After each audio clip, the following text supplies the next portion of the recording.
खबर अवार्डमा छौँ। अवार्ड त छँदैछ, यो सम्मान चाहिँ तपाईँहरूले के विशेष हो? मलाई चाहिँ आज विशेष गरेर यो 12औं म्युजिक खबर म्युजिक अवार्डमा यो दशक सङ्गीत सम्मान भनेर मलाई सम्मान गर्नुभएको छ, दशकका गायक भनेर। त्यसले गर्दाखेरि यहाँहरू सबैजनालाई थ्याङ्क यू सो मच। यति धेरै माया गर्नुभएको छ, यति धेरै सम्मान गर्नुभएको छ, एकदम खुसी छु। ओके, दिदीको चाहिँ हजुर 12औं म्युजिक खबर म्युजिक अवार्डमा यो यति ठुलो अवार्ड कार्यक्रममा अनि यति धेरै अग्रज व्यक्तित्वहरूसँग सँगै यसरी सम्मानित हुन पाउँदा एकदमै खुसी छु। त्यसै कारणले पनि म्युजिक खबर म्युजिक अवार्डलाई धेरै धेरै धन्यवाद भन्न चाहन्छु। बहिनीले चाहिँ युवा प्रतिभा सम्मान पाउनुभएको। हजुर हजुर, जस्तो धेरै सम्मानहरू त तपाईँहरूले पाइसक्नु भएको छ, के छ म्युजिक खबर म्युजिक अवार्डको चाहिँ के छ विशेषता त्यस्तो? होइन, यो मलाई स्पेसल लाग्छ एकदमै। के अरे अवार्डहरू पनि राम्रो जेनुन होइन म्युजिक खबरको, त्यसले गर्दाखेरि एकदमै उत्कृष्ट लाग्छ। आज यही म्युजिक खबर अवार्डमा आफू पनि सम्मानित हुन पाउँदाखेरि एकदमै सम्मानमा पनि एकदमै जेनुन अवार्ड हो नि त। सम्मान हाम्रो लागि सबै बराबर होइन, त्यही पनि उत्कृष्ट सम्मान नै हो यो। अहिले त पैसाले अवार्ड किनिन्छ, सम्मान किनिन्छ भनिन्छ, कतै तपाईँहरूले पनि पैसा तिरेर किनेको अवार्ड सम्मान त होइन नि यो? म्युजिक खबरले त्यस्तो गर्छ जस्तो लाग्दैन मलाई चाहिँ त्यस्तो लाग्दैन। किनभने कतिपय अहिले पछिल्लो समयमा अवार्डहरू त्यस्तो हो हल्लामा व्यावसायिक रूपमा आफूले पैसा कमाउने हेतुले होइन त्यसरी गरिएको धेरै देखा परेको त छ। तर पनि अहिलेसम्म मैले अवार्ड पाएकोमा चाहिँ मैले अहिलेसम्म पैसा चाहिँ तिर्न परेको छैन है। ओके, अहिलेसम्म कतिवटा अवार्ड उचाल्नु भयो तपाईँले, कतिवटा सम्मान पाउनुभयो होला? होइन, यो अवार्ड भन्दा पनि यो सम्मान हो, दशक गायक सम्मान होइन, अनि दशक सङ्गीत सम्मान। त्यसले गर्दा अवार्डै त कति पाएँ होला, म 15-16वटा पाएँ। 15-16 हजुर। दिदीले चाहिँ कतिवटा सम्मान थाप्नु भयो होला अहिलेसम्म, कतिवटा अवार्ड घरमा लगेर सजाउनु भयो होला, गन्ती छ? अब यही प्रसङ्ग निस्किरहेको बेलामा म पनि केही कुराहरू राख्न चाहन्छु। एकदमै कमै मात्रामा अवार्ड लिने गायिका भित्रमा चाहिँ म पर्छु जस्तो लाग्छ मलाई। किनभने अघि तपाईँले भनिसक्नुभयो के किनिएको सम्मान किनेको अवार्ड त होइन भनेर। त्यसरी किनेर लिएको अवार्ड किनेर लिएको सम्मान छ नि, त्यसरी पाएको चिजहरू चाहिँ आफूलाई पनि त्यो सन्तुष्ट हुँदैन कि, महत्त्वहीन। हजुर, अनि मलाई त्यो भएर पनि म त्यति धेरै अवार्ड भनेर दौडिने गायिकाभित्र पर्दिनँ जस्तो लाग्छ मलाई। र जुन ठाउँमा चाहिँ एकदमै सम्मान गरेर जुन अवार्ड लिन योग्य ठानेर सम्झिनुहुन्छ अनि बोलाउनुहुन्छ, खबर गर्नुहुन्छ, यसरी सम्मान गर्नुहुन्छ, त्यहाँ मात्रै पुग्छु म। र त्यसरी नै अहिले पनि त्यसरी नै यो कार्यक्रम संयोजकज्यूहरूले सविता पोखरेल दिदी हुनुहुन्छ, त्यसै गरी सुमन सर हुनुहुन्छ। उहाँहरूले मलाई फोन गरेर अनि सम्झेर बोलाउनु भएर मात्रै मैले यसरी उपस्थित भएर यो सम्मान पाइरहेको छु, यो अवार्ड पाइरहेको छु, यो माया पाइरहेको छु। उहाँहरूलाई धेरै धेरै धन्यवाद भन्न चाहन्छु। ओके, कतिको हौसला प्रोत्साहन आगामी यात्रालाई यो अवार्डले कतिको सपोर्ट गर्ला है? यो अवार्ड भन्दा पनि सम्मानले, किनभने दशक सङ्गीत सम्मान भनेर मलाई प्रदान गरिसकेपछि अझै यस्तै दशक त धेरै गीत गाउनु छ, धेरै उत्कृष्ट गीतहरू बनाउनु छ होइन, लेख्नु छ। त्यसले गर्दाखेरि गीत सङ्गीतमा अझै धेरै पर्ने छ। यो सम्मानले एउटा जिम्मेवारी चाहिँ थपेको छ ल है। अहिलेसम्म चाहिँ तैँले जति काम गरेको छस्, उत्कृष्ट गरेको छस्, राम्रो गरेको छस्, आगामी दिनमा योभन्दा नि अझै राम्रो गर भनेर एउटा जिम्मेवारी थपिदिएको हो कि यो, मलाई चाहिँ त्यस्तो लाग्छ। त्यसले गर्दाखेरि आगामी दिनमा म फेरि कस्तो खालको भने म एकदमै तपाईँहरूलाई मिडियाका साथीहरूलाई पनि थाहा नै छ, म एकदम तडक भडक गर्नुपर्छ, हो हल्ला गर्नुपर्छ, हल्ला खल्ला गाडुङ डुडुङ देखाउनुपर्छ, देखावटी नै सबैभन्दा ठुलो कुरो हो त्यो होइन, काम उत्कृष्ट दिने हो। त्यसले गर्दाखेरि अरूले नै खुमन अधिकारीले गरेको कामहरू यस्तो नराम्रो कस्तो झुर गरेको अनि यस्तो आफू विवादमा आउनलाई यस्तो गरेको टाइपको गीतहरू चाहिँ म अहिलेसम्म गरेको छु जस्तो लाग्दैन होइन। अहिलेसम्म त्यस्तो विवादमा पनि फसेको छैन। त्यसले गर्दा विवादमा आउनु नै मलाई एकदमै त्यो सफलता हो जस्तो लाग्दैन होइन। कहिलेकाहीँ काम गर्दै जाँदाखेरि सानोतिनो कुराहरूमा तलमाथि भएर विवादित हुनु कुरो त आफ्नो ठाउँमा छ। त्यसले गर्दाखेरि काम राम्रो गरेर राम्रो सम्मान पाउनु भनेको सबैभन्दा ठुलो कुरो हो जस्तो लाग्छ। विवादसँग चाहिँ कतिको डर लाग्छ नि, कन्ट्रोभर्सीसँग तपाईँलाई? मलाई डर लाग्छ, म त विवादित कहिल्यै पनि हुनु नपरोस् जस्तो लाग्छ। दिदीलाई चाहिँ कन्ट्रोभर्सीसँग चाहिँ कतिको डर लाग्छ कि अलिक मजा आउँछ कि? कोही त फेरि गीत चलाउनलाई पनि कन्ट्रोभर्सी निकालेकै रेकर्डहरू छन् नि धेरै कला। यहाँ मसँगै आदरणीय अग्रज दाई खुमन अधिकारी दाई हुनुहुन्छ। दाईले मेरै मनको कुराहरू बोलिराख्नु भएको जस्तो लागिरहेछ कि, किनभने दाईको र मेरो स्वभाव चाहिँ लगभग उस्तै उस्तै मिल्दो रहेछ कि। मलाई पनि त्यस्तै हो, जे छ नेचुरल हुनुपर्छ, जस्तो छ त्यस्तै हुनुपर्छ भन्छु कि। त्यस्तो त्यो देखावटी चाहिँ त्यस्तो केही पनि त्यस्तो गरेर होइन। अब त्यो चर्चाकै लागि अहिले कस्तो हुन्छ भने, हुन त अब त्यो कसैलाई तोकेर भन्न खोजेको चाहिँ होइन, कति मान्छेहरू कस्तो हुन्छ भने राम्रो गरेर चर्चामा आउन सकेन भने यसो बाङ्गोटिङ्गो भएर पनि चर्चामा आउन खोजिरहेको हो कि जस्तो लाग्छ कि मलाई। त्यस्तो चाहिँ हुन नपरोस्, बरु जे जति माया पाएको छु, सम्मान पाएको छु त्यो पाइरहोस्, सधैँ पाइरहोस्। योभन्दा बरु माथि जाने सपना छैन मलाई, तर जे जति पाछु त्यहाँ चाहिँ त्यहीँ अडिन सकौँ कि, त्यही खुड्किलामा। मिना दिदी र खुमन दाईको लगभग चिनजान भएको कति वर्ष भयो? धेरै वर्ष भइसक्यो। अब कस्तो भने पहिला त दाईलाई भेट नहुँदै पनि गीत चाहिँ त सुनिराखेको है, एकदमै चर्चित गीतहरू छ नि त दाईको, त्यही भएर सुनिराखेको, गुनगुनाइराखेको। तर भेट चाहिँ अलिक पछि नै भएको हो। तपाईँले भेट्दाखेरिको खुमन अधिकारी कस्तो हुनुहुन्थ्यो? लुक्स है, लुक्स रात कस्तो थियो? किन परिवर्तन म त सधैँ उस्तै देख्छु त। त्यस्तो एउटा ट्रेन्ड थियो कि कुनै समय थियो लकडाउनको समयमा एकदमै पुरानो फोटोहरू चाहिँ भाइरल गराउने ट्रेन्ड थियो। त्यही बेलामा हामीले एउटा फोटो भेटेको थियौँ दाईको होइन। तपाईँले भेट्दाखेरि दाई कस्तो हुनुहुन्थ्यो र अहिले कस्तो हुनुहुन्छ? तर मिनाले त म अलि राम्रै ह्यान्डसमै देखेँ होला होइन। भनेपछि मैले दाईलाई त्यति धेरै नजिकबाट निहालेर हेरेको रहेनछु, मैले चाहिँ उस्तै देख्छु सधैँ। म यस्तै हो, उहाँहरूले के अरे एकदम पहिलाका कुराहरू खोतल्न खोज्नु भयो हो होइन। पहिलाका कुराहरू खोतल्ने क्रममा चाहिँ अनि म पहिला अलिक दुब्लो थिएँ होइन, लुरे थिएँ, अनि अहिले हल्का मोटाएँ, त्यति मात्र फरक हो। तर खुमन अधिकारी जहिलेको सिम्पल, एकदमै जहिले जोसँग पनि मिल्ने। सिम्पल त होइन है, कपाल खालि यस्तो यस्तो होइन, कपाल त यो एउटा के हुन्छ भने यस्तो गर्ने बानी चाहिँ यो यस्तो बोल्दा तल आउँदो रहेछ नि, अप्ठ्यारो लाग्छ, अनि यस्तो गर्छु म होइन। तपाईँलाई नक्कली लाग्छ कि लाग्दैन? मलाई मेरो नजरमा त त्यस्तो हुनुहुन्न, भलाद्मी एकदमै सिम्पल अनि भलाद्मी जेन्टल लाग्छ मलाई, त्यस्तो हुनुहुन्न मेरो नजरमा त। तपाईँको नजरमा चाहिँ मिना लामा कस्तो गायिका? मिना एकदमै सुशील अनि मुसुक्क हाँस्ने मान्छे पनि राम्री।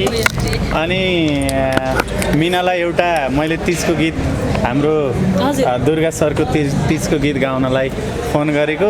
मिनाको बानी चाहिँ कस्तो रहेछ भने एकदम के ढुक्क, त्यो एकदमै ढुक्क भएर बस्ने, अनि फेरि डेट दिएको पनि बिर्सिने फेरि डेट।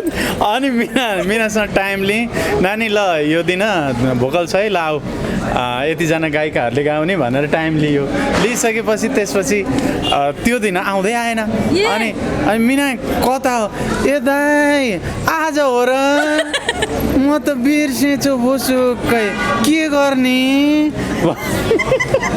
होइन। त्यसै नानी टाइम लिएको हो नि त, आजलाई स्टुडियोमा डेट छ, के गरे तिमीले, आउन छिटो भने।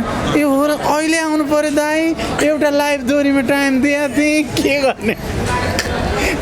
यो कति वर्ष अगाडिको कुरा हो? 4 साल के, 1 वर्ष पनि पुरा भएको छैन। अनि एउटा लाइभ दोहोरी गाउन जाने भनेको दाइ उता आउने र अनि रेकर्डिङ गर्छौ कि लाइभ दोहोरी गर्छौ? ल भन भने, गर्न त रेकर्डिङै गर्ने हो। अहिलेसम्म सम्झिन्छु मैले, मिनालाई देख्दा त्यही याद आउँछ मलाई। अब यसको मतलब कस्तो भने म अलि भन्दा नि एकदमै स्लो टाइपको छु जस्तो लाग्छ क्या मलाई। अब दाइले बुझिहाल्नु भयो कि त्यति भनेपछि हजुर होइन आफू आफू त्योभन्दा सुस्त भन्दा पनि अनि दाइले टाइम राख्नु भएको छ अब मैले गएर गाउने हो ठिक छ दाइले फोन गर्नुहुन्छ भनेर ढुक्क भएर बसेको भएको जस्तो लाग्छ कि मलाई हजुर हजुर एकदम त्यही नै हो तपाईँले अघिल्लो दिन फोन गरेर सम्झाउनु पर्थ्यो नि त अघिल्लो दिन होइन यो दिन है बहिनी नबिर्सिनु है हस् दाइ हस् भनिन् होइन त्यसपछि आएनन् बहिनी के हो नगाउने हो क्या हो टाइम त आजको अब आजको हो र दाइ ओहो मैले त बिर्सिन्छु भनिन् के र अनि त्यसपछि म चाहिँ बहिनी चाहिँ ढुक्क भएर बसाएर छ भन्ने भयो अनि भोलिपल्ट राखेर बोलाएँ मैले तिजमा एकदमै धेरै कमाउने गायक भनेको चाहिँ हाम्रो खुमन अधिकारी दाइ नै हो भन्नुहुन्छ क्या धेरैजनाले अब यसपालि पनि तपाईँ नै होला होइन नम्बर 1 मा आउने यस्तो छ नम्बर 1 नम्बर 2 भन्नुभन्दा पनि आफ्नो गर्ने हो आफ्नो कर्म गर्ने हो आफूले कतिको राम्रो गर्न सकिन्छ भन्ने कुरा हो यो पालि धेरै त गर्दिनँ होला कम गर्छु तर उत्कृष्ट गर्छु जस्तो लाग्छ धेरैले मलाई धेरै गायिकाहरूले दाइ गीत चाहियो म हजुरसँग गाउन चाहन्छु भनेर धेरैले फोन पनि गर्नुभएको छ कतिपयलाई लिस्टमा राखेको पनि छु कतिसम्म भ्याउँछु गर्दै जाने हो हेरौँ त्यो लिस्टमा यसपालि चाहिँ मिना लामा दिदी पढ्नुहुन्छ कि पढ्नुहुन्न अहिलेसम्म मिनालाई मैले लिस्टमा राखेको त छैन तर होइन कतिपय गायिकाहरू पोहोर परार जस्तो धेरै गायिकाहरू राखेर त्यस्तो गर्ने सोच भयो भने मिनाको पनि आउँछ पक्कै पनि पहिलाको जस्तै जम्बुटोले यसपालि चाहिँ गर्ने अब सोच छ कि छैन सबैजना समेटेर सरसल्लाह हुँदैछ सायद अब अलिक कम राख्ने कि भन्ने पनि छ होइन अनि अब हेरौँ दुर्गा सरसँग बसेर सरसल्लाह गर्दैछौँ फोनमा मात्र कुरा भइरहेको छ भेटेर कुरा गर्नेछ तपाईँको एउटा अन्तर्वार्तामा चाहिँ महिनाको कति लाख कमाइ हुन्छ भन्दै गर्दा तपाईँले मेरो महिनाको यति लाख कमाइ हुन्छ भनेर तपाईँले भन्नुभयो भनेकै छैन होइन त्यो क्लिप एकदमै भनेकै छैन मैले यति लाख कमाइ भएको थियो होइन त्यस्तो मैले यति लाख कमाइ हुन्छ मैले अहिलेसम्म कुनै मिडियालाई भनेको छैन कमाइ कलाकारको कमाइ भनेको यो बर्खाको भेल जस्तो हो कहिले वात्ता आउन पनि सक्छ कहिले नआउन पनि सक्छ अब अहिले यो जेठ असार भनेको त हाम्रो अफ सिजन हो कार्यक्रम नहुने सिजन होइन यो नहुने समय हो त्यसले गर्दा यति बेला बसेर खानुपर्छ फेरि साउन लागेपछि फेरि तिज लागिहाल्छ अनि फेरि दौडधुप गर्न थालिहाल्छ चलेको बेलामा चाहिँ कति कमाइ हुन्छ अन्दाजे अब एउटा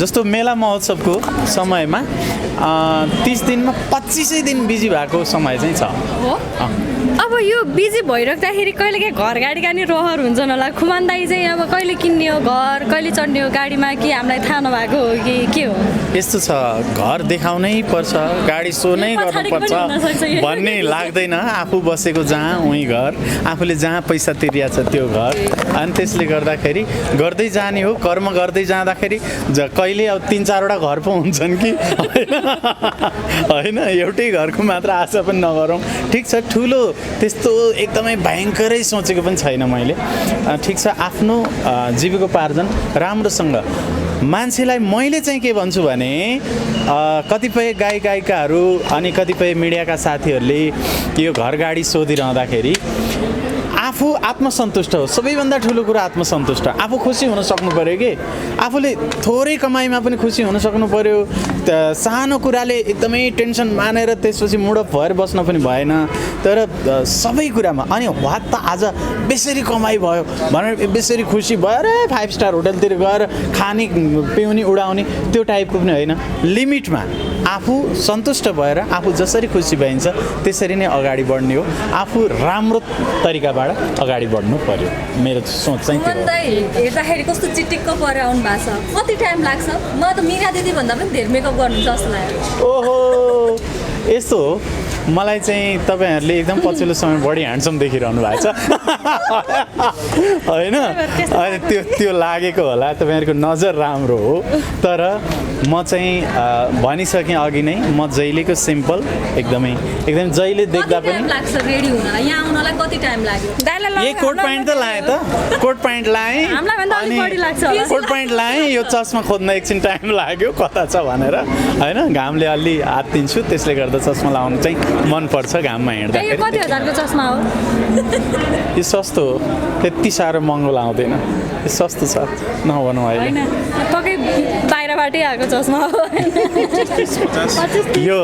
यो मैले अस्ट्रेलियामा किनेको चस्मा हो अस्ट्रेलियामा किनेको त्यसले गर्दाखेरि पोहोर साल अहिलेसम्म कतिवटा जति गीत गाउनु भएछ केही आकलन गर्नुभएको छ लय शब्द सिर्जना गायन मेरो स्वरबद्ध लगभग भयो होला 8-9 हजार तर मिडियामा त्यस्तो पत्र पत्रिकामा 10,000 11,000 गायो भनेर त आइरहेको छ तर 8-9 हजार त नर्मली छ जस्तो लाग्छ मलाई जस्तो अहिलेका चर्चित गायक खेम सेन्चुरी कुनै समय तपाईँको सङ्गतमा हुनुहुन्थ्यो अरे तपाईँसँगै बस्नुहुन्थ्यो अरे स्ट्रगल फेजमा भन्ने हामीले सुनेका थियौँ यद्यपि अहिले खेमजीको प्रगतिमा तपाईँ कति खुसी हुनुहुन्छ तपाईँलाई त गुरु नै मान्नुहुन्छ अरे उहाँले होइन त्यो भन्ने सुनेको थियो थोरै खेमजीसँगको तपाईँहरूको सम्बन्ध सहकार्य थोरै बताइदिनु यस्तो छ भाइले पछिल्लो समयमा जति प्रगति गरेको छ मेरो छत्रछायामा रहेरै प्रगति गरेको छ मलाई चाहिँ त्यो लाग्छ मैले भाइलाई तिम्रो राम्रो प्रतिभा छ आऊ बस के गर्नुपर्छ भनेर मैले ल्याएर मैले 9 महिनासम्म हामी सँगै पनि बस्यौँ खेम भाइ र म सँगै बस्यौँ मैले उसलाई एउटै कोठामा मैले राखेको हो भाइलाई चाहिँ मैले सुरुवाती क्रममा त्यसपछि मसँग हार्मोनियम थियो यो सिक्नुपर्छ तिम्रो प्रतिभा राम्रो छ तिमीले हार्मोनियम बजाउन सिक्नुपर्छ गाउन पनि स्वर मिठो छ एक दिन पालो आउँछ आत्तिन हुँदैन भन्थे अहिले पनि उत्तिकै हामी दाजुभाइ भेटेर उत्तिकै माया ममता छ होइन उसको प्रगतिमा म अत्यन्तै धेरै खुसी छु अनि मलाई केही पर्यो भने पनि उसले हेल्प पनि गर्छ भाइ के गर्ने यस्तो पर्यो भनेको खण्डमा एकदमै राम्रो छ हाम्रो दाजुभाइको सम्बन्ध पनि त्यसले गर्दाखेरि उसले पनि त्यो गुण बिर्सेको छैन होला जस्तो लाग्छ कतिपय मिडियामा सुनेको पनि छु मेरो नाम लिइरहन्छ भाइले त्यसले गर्दा एकदमै अहिलेको एकदमै जल्दो बल्दो खेम भाइ मेरै छत्रछायामा उसले भाका बनाउँदाखेरि कता मैले बनाएँ कि जस्तो लाग्छ किनभने मसँगै बढी प्रभावित भएर पनि होला अनि एकदमै मलाई खुसी लाग्छ यहाँहरूको सहकार्य चाहिँ किन अहिले पछिल्लो समय अहिलेको जल्दो बल्दो कलाकारसँग खुमन अधिकारीको सहकार्य चाहिँ किन नभएको हो कि गर्न नचाहनु भएको हो कि के हो त यो चाहिँ यस्तो त्यो कुरा तपाईँहरूले नबुझेको किनभने भाइ पनि गायक म पनि गायक होइन कि त एउटै गीतमा दुईजना गायकको स्वर हुनु पर्यो सिर्जना सिर्जना त आफूले सिर्जना गर्ने आफै गाउने त्यो टाइपको छ नि त अहिले पछिल्लो समयमा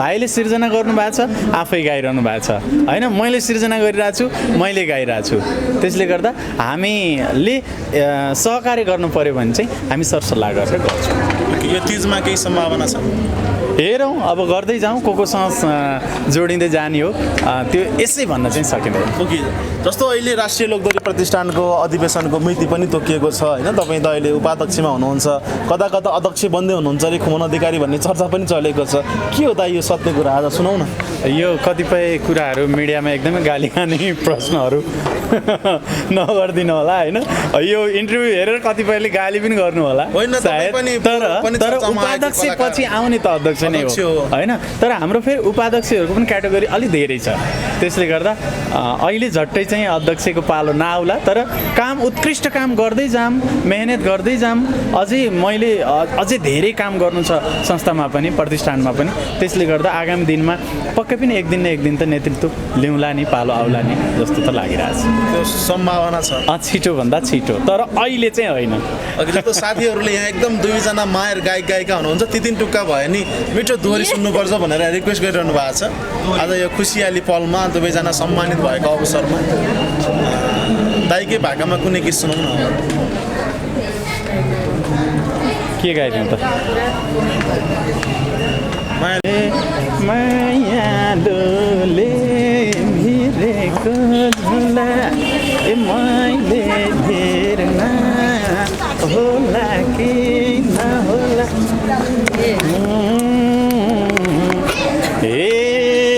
कस्तो हो यो भाका आउँछ नि त्यस्तै सेम होइन त उठाउने हे कस्तो होला खुमनले आटे ए मिना लामा क्या राम्री छन् गाटे ए मायालुले भिरेको झोला मैले भेर्न होला कि नहोला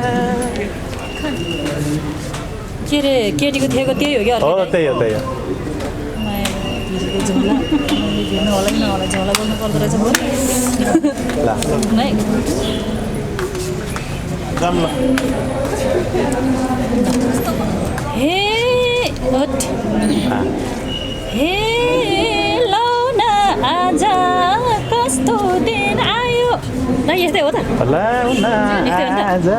ए हे लौन आज कस्तो दिन आयो खुमान दाइले जिस्क्याउँदा लाज लाग्यो लौन आज कस्तो दिन आयो खुमान दाइले जिस्क्याउँदा लाज लाग्यो ए मायालुले बोकेको झोला मैले भेर्न होला कि नहोला हे मायालुले भिरेको झोला मैले भेर्न होला कि नहोला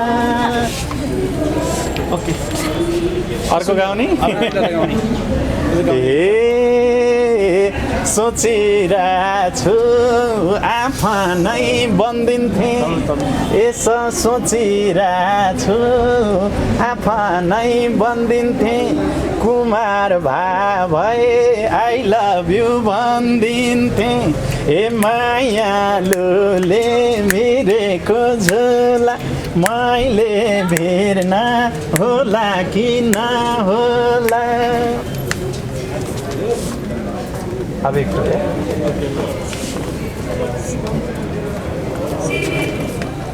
भाकाले अप्ठ्यारो भयो भागा पनि अलिक गर्नु त लाँदो रहेछ मैले हामीले यही भने न सिङ्गल झापाली गाउँछु भने ए कसरी आउनु दिदी भागा नि गर्नु थियो त्यसमा काम त नभए ल ल भइहाल्यो एक टुक्का होला हतार होला नि हतार अध्यक्ष पनि मान्छे हतार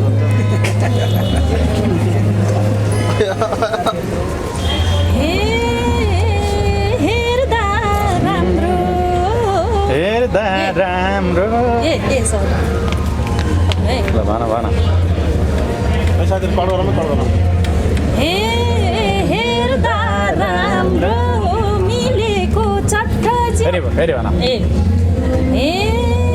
हेर्दा राम्रो मिलेको चट्ट जसलाई पनि भनिदिने आई होइन हेर्दा राम्रो मिलेको चट्ट जसलाई पनि भनिदिने आई लभ यु ए मायालुले भिरेको झोला